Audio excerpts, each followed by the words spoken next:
എല്ലാ പ്രിയപ്പെട്ട കൂട്ടുകാർക്കും സ്മിതുസ് വേൾഡിൻ്റെ പുതിയ വീഡിയോയിലേക്ക് സ്വാഗതം. ഇന്ന് വളരെ ടേസ്റ്റിയും ആരോഗ്യകരവുമായിട്ടുള്ള ഒരു റൈസാണ് തയ്യാറാക്കുന്നത്. അതിനു മുമ്പ് കഴിഞ്ഞ ദിവസം നമ്മൾ ആകാശത്ത് കണ്ട ഒരു ദൃശ്യം നിങ്ങളിലേക്ക് എത്തിക്കുന്നു. രക്തചന്ദ്രനെ മിക്കവാറും എല്ലാവരും കണ്ടു കാണുമെന്ന് വിശ്വസിക്കുന്നു. വളരെ മനോഹരമായ ഒരു കാഴ്ച തന്നെയായിരുന്നല്ലേ? ആ കാഴ്ചയാണ് ഞാനിവിടെ കാണിച്ചിരിക്കുന്നത്. ഇനിയും ഇന്നത്തെ റെസിപ്പിയിലേക്ക് നമുക്ക് പോകാം. ശരിക്കും പറഞ്ഞാൽ ഒരുപാട് ഗുണങ്ങളുള്ള ഒരു റൈസ് തന്നെ കേട്ടോ. പിന്നെ പ്രത്യേകിച്ച് 2-3 കൂട്ടാനൊക്കെ ഒരു ദിവസം വെക്കുമ്പോൾ നമുക്ക് എല്ലാ ദിവസവും ആകുമ്പോൾ അത് മടിയാവും. ഇടയ്ക്കൊന്ന് മാറ്റം വരുത്തണ്ടേ? അതിനായിട്ടും കൂടെ ഇത് നമുക്ക് തയ്യാറാക്കി എടുക്കാമേ. ഞാൻ ഉരുളി അടുപ്പത്തേക്ക് വെച്ചിട്ടുണ്ട്. ഇതിലേക്ക് 2 ടീസ്പൂൺ പൊട്ടുകടലയാണ് ഞാൻ ഇട്ട് കൊടുത്തിരിക്കുന്നത്. അതിനോടൊപ്പം തന്നെ 1/2 ടീസ്പൂൺ ഉഴുന്നും 1/2 ടീസ്പൂൺ ജീരകം കൂടെ നമുക്ക് ചേർത്ത് കൊടുക്കാവുന്നതാണ്. ഇനിയും 2-3 വറ്റൽമുളക്, എരിവനുസരിച്ച് വറ്റൽമുളക് നമുക്ക് ചേർത്ത് കൊടുക്കാം. ഇതിനി നമുക്ക് വറുത്തെടുക്കാവുന്നതാണ്. അതിൻ്റെ കളറ് മാറി വരുന്നിടം വരെ ഇതിനൊന്ന് വറുത്തെടുക്കുക. കുറച്ച് കളറ് മാറിക്കഴിഞ്ഞാൽ ഇതിലേക്ക് നമുക്ക് മെയിൻ ഇൻഗ്രീഡിയൻസ് ആയിട്ടുള്ള കഴുകി വൃത്തിയാക്കി വെച്ചിരിക്കുന്ന കറിവേപ്പിലയും കൂടെ ചേർത്ത് കൊടുക്കാവുന്നതാണ്. കറിവേപ്പില കഴുകി വൃത്തിയാക്കി അതിനകത്തെ വെള്ളമെല്ലാം തോർന്ന ശേഷം വേണം ഇതിലേക്ക് ചേർത്ത് കൊടുക്കാൻ. ഞാനിപ്പം ഇതിലേക്ക് 3 പിടി കറിവേപ്പിലയാണ് ചേർത്ത് കൊടുക്കുന്നത്. നമ്മുടെ കൈ നിറച്ച് കറിവേപ്പില എടുത്ത് 3 പ്രാവശ്യം ഇട്ട് കൊടുക്കുക. എന്നിട്ട് ഇതൂടെ നമുക്കൊന്ന് വറുത്തെടുക്കാവുന്നതാണ്. ഒരുപാടങ്ങ് കരിയേണ്ട ആവശ്യമില്ല. കറിവേപ്പില ഒന്ന് വാടി വന്നു കഴിഞ്ഞാൽ അത് നമുക്ക് തീയിൽ നിന്ന് മാറ്റാവുന്നതാണ്. അതിനു മുമ്പ് ഒരു കാര്യം കൂടെ നമുക്കിതിലേക്ക് ചേർത്ത് കൊടുക്കാനുണ്ട്. ഒരു ചെറിയ കഷ്ണം വാളൻ പുളി ചേർത്ത് കൊടുക്കണം. ചെറിയ കഷ്ണം മാത്രം മതി. പുളി കൂടിയാൽ റൈസ് ശരിയാവില്ല. എന്നിട്ട് ഒന്നുകൂടെ ഒന്ന് റോസ്റ്റ് ചെയ്തെടുക്കുക. ഇപ്പോൾ കറിവേപ്പിലയുടെയൊക്കെ കളർ മാറി വരുന്നുണ്ടോ?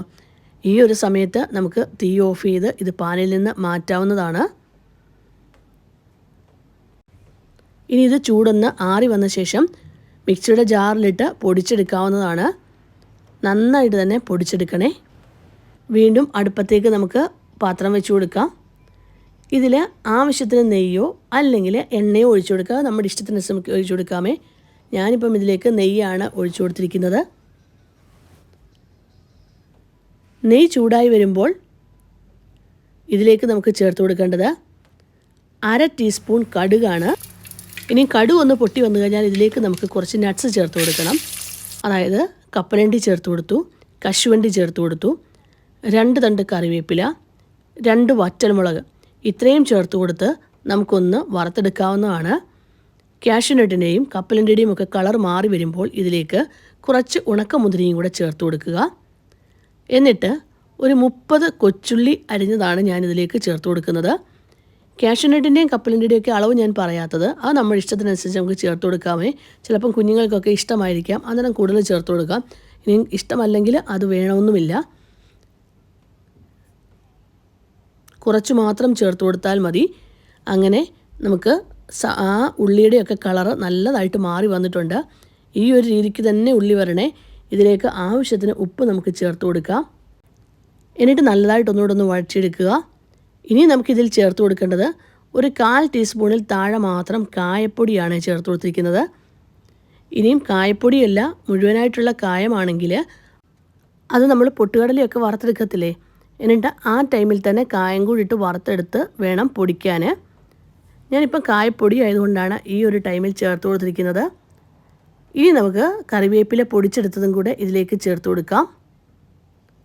നല്ലതായിട്ട് ഒന്ന് യോജിപ്പിച്ചെടുത്ത ശേഷം വേവിച്ച് വെച്ചിരിക്കുന്ന ചോറ് നമുക്കിതിലേക്ക് ഇട്ട് കൊടുക്കാവുന്നതാണ്. ഞാനിപ്പം വേവിച്ചെടുത്ത ഒരു 3 കപ്പ് ചോറാണ് ഇതിലേക്ക് ഇട്ട് കൊടുത്തിരിക്കുന്നത്. മട്ട റൈസാണ് ഞാൻ ചേർത്ത് കൊടുത്തിരിക്കുന്നത്. ഇനി മട്ട റൈസ് അല്ല, ബസ്മതി റൈസ് വേണമെങ്കിൽ അതും ചേർത്ത് കൊടുക്കാം. നമുക്കിഷ്ടമുള്ള റൈസ് ഏതാണോ അത് ഇതിൻ്റെ കൂടെ ഇട്ട് നമുക്ക് മിക്സ് ചെയ്തെടുക്കാവുന്നതാണ്. വേവിച്ച ശേഷമുള്ള കണക്കാണ് ഞാൻ പറഞ്ഞത്, 3 കപ്പ് എന്നുള്ളത്. എന്നിട്ട് നല്ലതായിട്ട് യോജിപ്പിച്ചെടുക്കുക. ഇനി ഇതിലേക്ക് നമുക്ക് 1 ടേബിൾ സ്പൂൺ നെയ്യും കൂടെ ചേർത്ത് കൊടുക്കാമേ. ലാസ്റ്റ് 1 ടേബിൾ സ്പൂൺ നെയ്യും കൂടെ ചേർത്ത് കൊടുത്ത് ഒന്നുകൂടൊന്ന് നല്ലതായി യോജിപ്പിച്ച ശേഷം നമുക്ക് തീ ഓഫ് ചെയ്യാവുന്നതാണ്. മടിയുള്ള ദിവസം മാത്രം തയ്യാറാക്കിയാൽ പോരാ കേട്ടോ. ഇതൊരുപാട് ആരോഗ്യ ഗുണങ്ങളുള്ള ഒരു റൈസ് തന്നെയാണ്. കുഞ്ഞുങ്ങൾക്കൊക്കെ കൊടുക്കാൻ വളരെ ഹെൽത്തി ആയിട്ടുള്ള ഒരു റൈസിൻ്റെ റെസിപ്പിയാണ്. ലഞ്ച് ബോക്സിനൊക്കെ നമുക്കിത് കൊടുത്തു വിടുകയും ചെയ്യാം. ഒരു അച്ചാറോ അല്ലെങ്കിൽ തൈരോ ഒക്കെ ഉണ്ടെങ്കിൽ വളരെ ടേസ്റ്റി ആയിട്ട് നമുക്ക് കഴിക്കാൻ പറ്റും കേട്ടോ. ഇന്നത്തെ എൻ്റെ ഈ റെസിപ്പി ഇഷ്ടമായെങ്കിൽ ഒന്ന് ലൈക്ക് ചെയ്യാനും ഷെയർ ചെയ്യാനും സബ്സ്ക്രൈബ് ചെയ്യാനും കമൻറ്റ് ബോക്സിൽ കമൻറ്റ് ചെയ്യാനും മറക്കല്ലേ. Thank you for watching.